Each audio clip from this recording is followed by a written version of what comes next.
Hello guys, तो कैसे हैं आप लोग। आई होप आप लोग अच्छे होंगे। अगर पावर स्टार पवन सिंह का फ़ैन है तो जी हमारे दोस्तों, तो आप सबको बता दूं, पावर स्टार पवन सिंह और खेसारी लाल यादव का एक गाना रिलीज़ हुआ है दोनों को।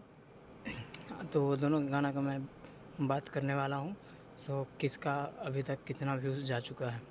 तो 1 घंटा का दोनों का रिकॉर्ड दिखा रहा हूँ। पावर स्टार पवन सिंह का 1 घंटा में 53,000 व्यूज़, 41,000 लाइक मिला है MMB रिकॉर्ड से।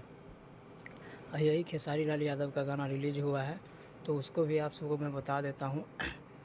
जो कि पावर स्टार पवन सिंह का 1,75,000 सब्सक्राइबर चैनल से रिलीज़ हुआ है। और खेसारी लाल का सौम्या म्यूजिक से जो 4,000 कुछ सब्सक्राइबर से रिलीज़ किया गया है, उसको 4900 व्यूज़ गया है और 9500 लाइक गया है। तो आप सबको ये वीडियो कैसा लगा, अच्छा लगा तो लाइक शेयर कमेंट ज़रूर कीजिएगा। फिर मिलते हैं नेक्स्ट वीडियो में, तब तक के लिए बाय।